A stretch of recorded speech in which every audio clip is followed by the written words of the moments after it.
لازم نستغل موسم البردقان ونحضر أطيب وألذ كيك.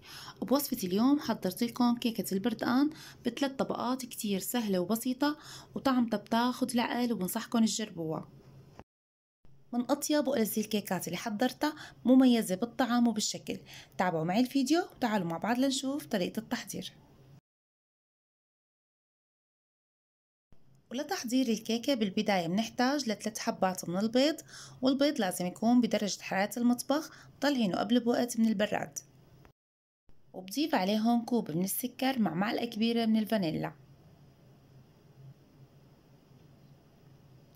وهلأ بدي استخدم المضرب الكهربائي، وفيكن تستخدموا المضرب اليدوي، وراح اخفقهم بشكل كتير منيح.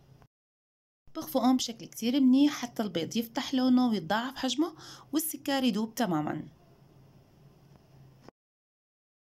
هيك صار قوامه ممتاز. هلا رح نزل عليهم كوب من عصير البردقان الفريش ونص كوب من الزيت النباتي، بالإضافة لبرش حبة بردقان.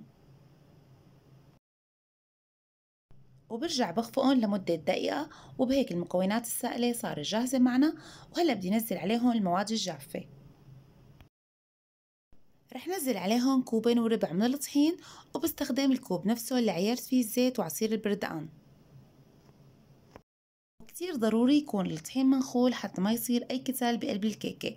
وآخر شي رح أضيف عليهم معلقة كبيرة من البيكنج باودر ورشة ملح صغيرة. وبواسطة السباتولا أو بمعلقة خشبية بقلب المكونات مع بعضها بشكل كتير منيح حتى يختفي الطحين تماما، ونتأكد ما في أي فقاعات بالخليط.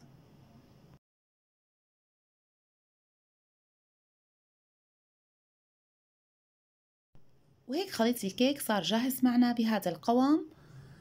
وهون أنا جهزت جات البايركس، دهنته بشوية زيت ورشة طحين. وفيكن تستخدموا صينية الفرن أو أي قالب متوفر عندكن. وبنزل خليط الكيك مقاس الجات اللي استخدمته 40 ب25. هلأ بعمل خبطات خفيفة للكيكة حتى نتخلص من أي فقاعات، وبدخلها على فرن محمى مسبقا على درجة حرارة 170 درجة. رح ياخد معكم وقت بالفرن 25 دقيقة أو حسب نوع الفرن عندكم. طلع الكيكة من الفرن وبتركها لحتى تبرد. وبهالأثناء رح أحضر للطبقة الثانية، وطريقتها كتير سهلة وبسيطة. بطنجرة رح أضيف 5 معالق كبار من الطحين و4 معالق كبار من نشاء الذرة، بالإضافة ل4 معالق كبار من السكر. وإذا بتحبوا حالات المحلاية تكون ظاهرة أكتر أو المهلبية بتزودوا كمية السكر حسب الرغبة، بس أنا بالنسبة إلي هيك حلاوتها معقولة وكتير طيبة.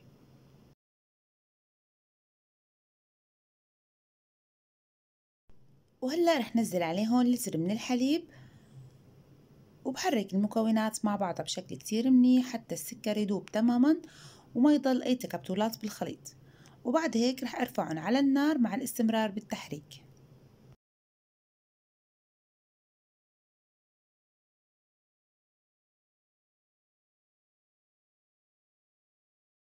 وأول ما يبدوا يغلوا على النار بضيف عليهم معلقة كبيرة من الزبدة بالإضافة لظرف من الفانيلا، وبقلبهم مع بعض بشكل كتير منيح.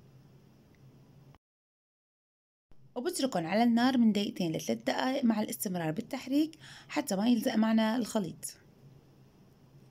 هيك صاروا جاهزين. هلأ مباشرة بنزلهم فوق طبقة الكيك وبوزعهم على الصينية بالتساوي. وهلأ بترك الصينية تبرد بحرارة المطبخ، ورح أجهز للطبقة الثالثة. بطنجرة رح ضيف كوبين كبار من عصير البردقان، ورح نزل عليهم 3 معالق كبار من الطحين و3 معالق كبار من السكر.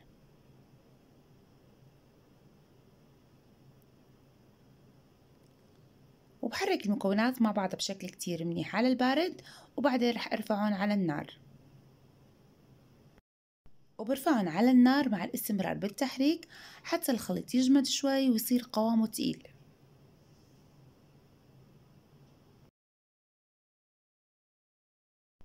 وعندي هون الطبقة الثانية تماسكت بشكل منيح مثل ما نكون ملاحظين.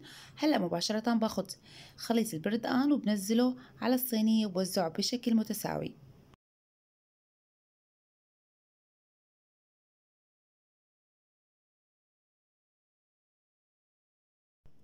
وهلأ بدخل الصينية للبراد حوالي ساعتين حتى تجمد وتتماسك مع بعضها. وبعد ما طلع من البراد رح زينها بشرحات البردقان بهي الطريقة، وكمان رح زينها بالفستق الحلبي. طبعا التزيين حسب الرغبة.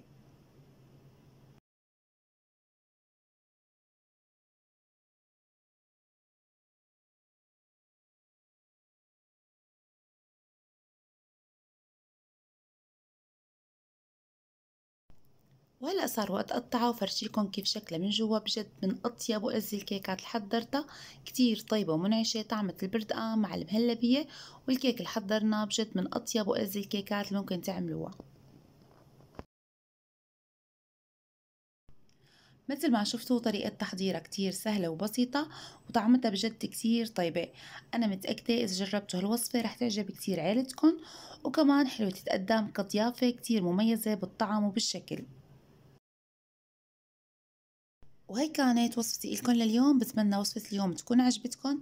إذا عجبتكم فضلا منكم ما تنسوني من اللايك للفيديو لحتى ترفعوا الفيديو. وإذا كنتوا لأول مرة عم تشوفوا قناتي مطبخ مروة ما تنسوا تشتركوا بالقناة وتفعلوا جرس التنبيهات ليوصلكم إشعارات لما نزل وصفات جديدة، وانتظروني فيديو جديد.